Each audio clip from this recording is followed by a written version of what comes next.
So we're going to start our first lesson with 1-3, kind of skipping 1-1 and 1-2 because they should be review. So I'll throw those in as bell ringers, team huddles, and just to make sure that you do know how to do those types of problems, but they are pretty much review.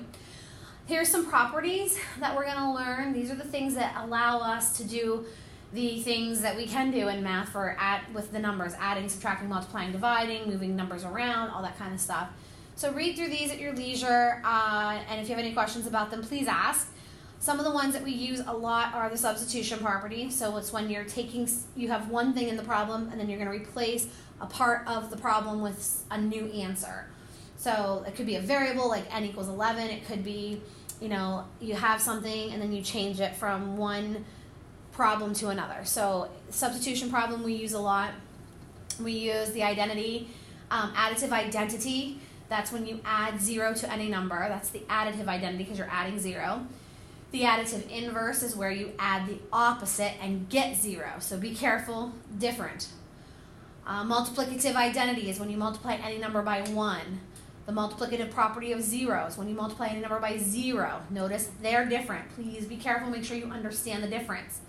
And then the multiplicative inverse is where you have reciprocals. So a over b times b over a, it's equal to 1. Anytime you multiply two numbers together that give you 1, that is a multiplicative inverse. So those are the ones that we use heavily.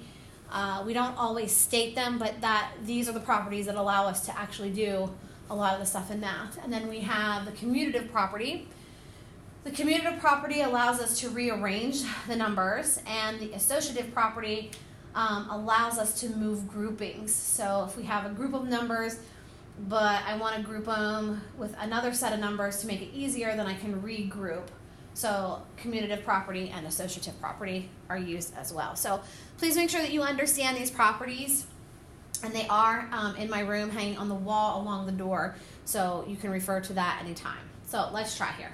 So evaluate 7 times 4 minus 3 minus 1 plus 5 times 1/5. So name the property used after each step. Order of operation says I must do 4 minus 3 first.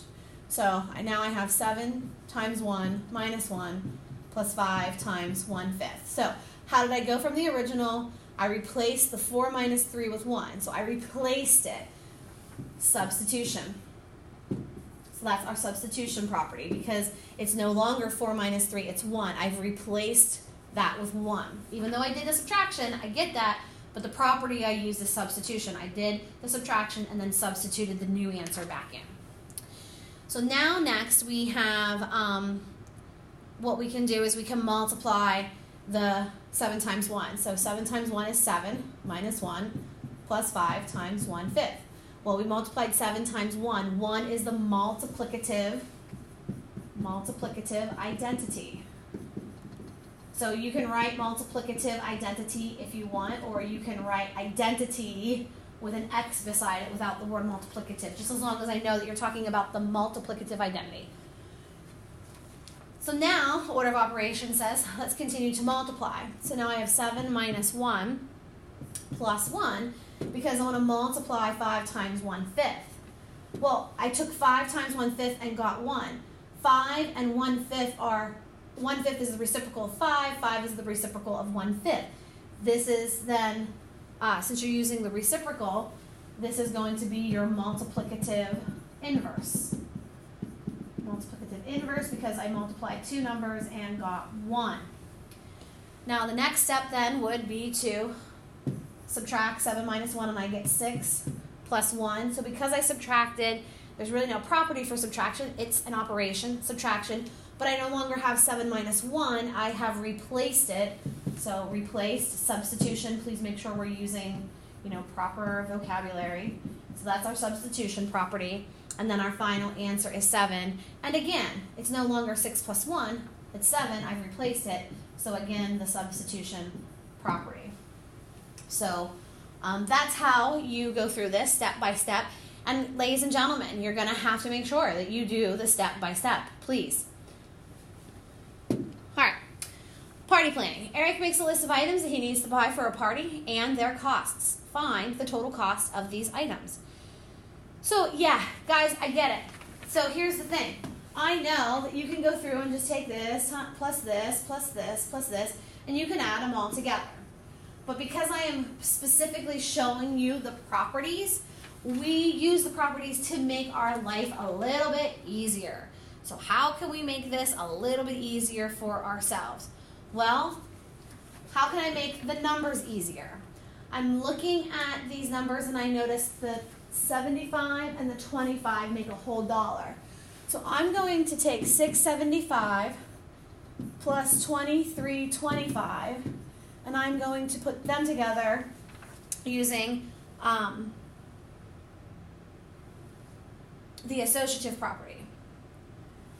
And then I'm going to use 14 and 2050 and put them together. So that is, I ran out of room here, sorry about that. This is the associative property. So associative, I know, I'm writing it up here, it's fine, property. Okay, now, so what do I do next? Well, I take the 675 and the 2325 and I get $30 plus the 3450 because they're in each group, I can do them at the same time. This is the substitution property because I've replaced the 675 plus 2325 with the 30 and I've replaced 14 plus 2050 with the 3450. Add them together, I get 6450.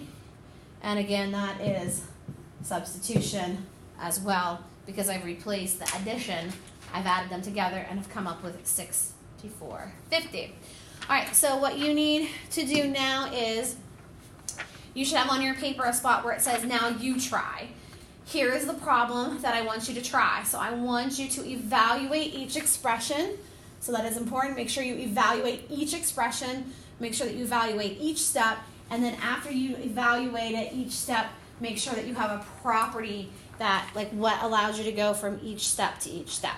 So you can pause the video at this time so you can keep the problem up and then do that, and then we'll go over this tomorrow in class.